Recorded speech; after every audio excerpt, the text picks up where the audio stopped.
नमस्ते। आज इस एक्सप्लेनर में एक ऐसी चर्चा शुरू होने जा रही है जो शायद हर नए इंग्लिश बोलने वाले की सबसे बड़ी उलझन होती है। दिमाग में लगातार चलने वाली उस ट्रांसलेशन की आदत को आखिर कैसे तोड़ा जाए, क्योंकि उसके बिना ना असली फ्लुएंसी तक पहुंचना ऑलमोस्ट इम्पॉसिबल लगता है। Stop translating, start thinking. असली राज बिल्कुल यहीं छिपा है और आज इसी बात को पूरी तरह डीकोड किया जाएगा। अक्सर ऐसा होता है ना कि आम बातचीत तो आगे बढ़ चुकी होती है, पर दिमाग में अभी भी पुरानी बात का इंग्लिश सेंटेंस बनी रहा होता है। होता यह है कि पहले विचार मातृभाषा में आते हैं, फिर ट्रांसलेशन का पूरा प्रोसेस चलता है और तब तक तो बोलने का मौका ही निकल जाता है। ये सच में एक बेहद आम फ्रस्ट्रेशन है और प्रैक्टिकली देखा जाए तो यही फ्लुएंसी की सबसे बड़ी रुकावट है। आज के इस विश्लेषण का रोड मैप बड़ा सीधा सा है। इसमें कवर होगा the mental translation trap, exposure over talent, translators versus fluent speakers का मेन डिफरेंस, फ्लुएंट इंग्लिश की असलियत, द ब्रेन ट्रेनिंग मेथड और आखिर में कुछ बहुत ही प्रैक्टिकल डेली प्रैक्टिस टेक्निक्स। तो सबसे पहले आते हैं सेक्शन 1 पर, द मेंटल ट्रांसलेशन ट्रैप। अनुवाद करना कैसे बंद किया जाए। असल में दिमाग के अंदर एक पूरा लूप चल रहा होता है। सबसे पहले थॉट फॉर्म होता है अपनी मातृभाषा में, राइट?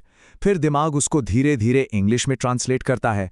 उसके बाद कहीं जाकर एक प्रॉपर सेंटेंस बनता है और जब तक बात होठों तक आने को होती है, फ्लुएंसी पूरी तरह टूट चुकी होती है।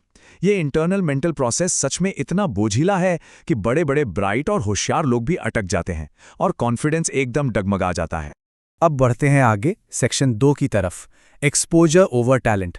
माहौल की क्या अहमियत है, इसे समझते हैं। कहा जाता है कि छोटे शहरों में प्रॉब्लम टैलेंट की बिल्कुल नहीं है, बल्कि एक्सपोजर की है। और ये बात एकदम सच है।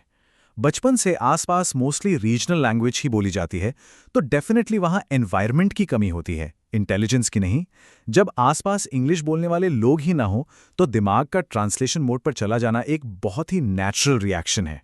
इसलिए खुद की काबिलियत पर डाउट करना बिल्कुल बेकार है। पॉइंट नंबर 3, ट्रांसलेटर्स और फ्लुएंट स्पीकर्स में आखिर में डिफरेंस क्या होता है। यहां फर्क बिल्कुल साफ दिखता है। एक नॉर्मल लर्नर एक एक वर्ड जोड़ता है, जैसे I want to drink water. लेकिन दूसरी तरफ एक फ्लुएंट स्पीकर उस ट्रांसलेशन फेज को पूरी तरह बाईपास कर देता है और सीधे कहता है आई वॉन्ट वाटर। बस, सीधा, सिंपल और एकदम नेचुरल। फ्लुएंट लोग शब्दों का वर्ड बाय वर्ड ट्रांसलेशन कभी नहीं करते। वो बस छोटे और पहले से सोचे हुए पैटर्न्स का इस्तेमाल करते हैं। सेक्शन 4 में बात करते हैं फ्लुएंट इंग्लिश के बारे में। इसको थोड़ा डीमिस्टिफाई करते हैं। अगर इन शब्दों पर गौर किया जाए, I would like to consume water, कितना अजीब और अननेचुरल लगता है ना। असली फ्लुएंसी किसी भी तरह से भारी भरकम या शेक्सपियरियन शब्दों का दिखावा नहीं है, बल्कि तेजी से और आसानी से अपनी बात सामने वाले तक पहुंचाना है। एक नेचुरल तरीका है सिर्फ ये कहना आई वॉन्ट वाटर। सही मायनों में देखा जाए तो अच्छी इंग्लिश वही है जो नेचुरली फ्लो करे और सबको आराम से समझ आ जाए। 90%। ये फिगर थोड़ा हैरान करने वाला है, पर सच है। रोजमर्रा की 90% बातें बहुत ही बेसिक इंग्लिश में होती हैं, लेकिन अक्सर डिफिकल्ट और फैंसी इंग्लिश के पीछे भागने के चक्कर में लोग सिंपल सेंटेंस बोलने से भी घबराने लगते हैं। ये डेटा क्लियरली इस बात का सबूत है कि आखिर में सिंप्लिसिटी ही सबसे जरूरी गोल होना चाहिए। पॉइंट नंबर 5 है द ब्रेन ट्रेनिंग मेथड। दिमाग को सीधे इंग्लिश में सोचने के लिए कैसे ट्रेन किया जाए। इसकी शुरुआत बिल्कुल छोटी छोटी चीजों से होती है, जैसे door, fan, mobile, bottle, window. अगर आसपास की आम घरेलू चीजों को दिमाग में सिर्फ इंग्लिश में देखना और लेबल करना शुरू किया जाए, तो आदत अपने आप बदलने लगती है। शुरू में पूरे पूरे सेंटेंसेस बनाने का कोई प्रेशर नहीं लेना है। बस इन छोटे शब्दों से दिमाग को धीरे धीरे इंग्लिश मोड में लाया जा सकता है, जिससे उसको एक नए एनवायरनमेंट की आदत पड़ने लगती है। और अब आखिरी section, section 6, daily practice techniques. कुछ ऐसी आदतें जिन्हें रोज आसानी से फॉलो किया जा सकता है।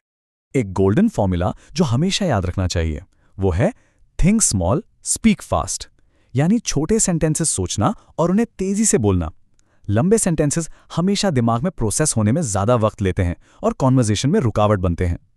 छोटे सेंटेंसेस पर भरोसा करने से बोलने की स्पीड ऑटोमैटिकली बढ़ती है और जैसा कि हम जानते हैं, स्पीड आते ही कॉन्फिडेंस भी नेचुरली ऊपर की तरफ जाता है। एक बहुत ही बढ़िया ट्रिक है रोज की आम आदत बनाना, खुद को ही अपने एक्शंस बताने की। जैसे I am eating, I am walking, I am studying, I am watching YouTube या फिर आई एम स्लीपिंग। हर दिन की इन छोटी छोटी और बेसिक एक्टिविटीज़ को ऐसे इंटरनल मोनोलॉग में बदलने से दिमाग अपने आप नेचुरली इंग्लिश में सोचना और विचार जनरेट करना शुरू कर देता है। और अब आती है झिझक दूर करने की एक बहुत ही असरदार और मज़ेदार टेक्निक, जो है मोबाइल कैमरा ट्रिक। बस अकेले में फ़ोन का कैमरा ऑन करना है और दिन भर के बारे में सिंपल इंग्लिश में बात करनी है। जैसे today I woke up at 7 AM। इस प्रैक्टिस में कोई डर नहीं होता, किसी भी तरह का कोई प्रेशर नहीं, क्योंकि ये बिल्कुल प्राइवेट होती है। ऐसे वीडियोस में खुद की आवाज़ सुनकर और खुद को फ्रीली बोलते हुए देखना सच में कॉन्फिडेंस को कई गुना बढ़ा देता है। इस एक्सप्लेनर के अंत में एक बहुत ही पावरफुल सच याद रखना जरूरी है। English is not a talent, it is simply repetition. Fluency कोई पैदाइशी जादू या गिफ्ट नहीं है, यह सिर्फ और सिर्फ लगातार अभ्यास का एक नेचुरल नतीजा है। ट्रांसलेशन की उस पुरानी आदत को छोड़कर दिमाग को नया रास्ता दिखाने का वक्त बिल्कुल आ गया है। तो ये एक बड़ा सवाल है कि अगली बार जब मुंह से शब्द निकलेंगे तो क्या दिमाग अभी भी डिक्शनरी के पन्ने पलट रहा होगा या ख्यालात सीधे इंग्लिश में फ्लो कर रहे होंगे।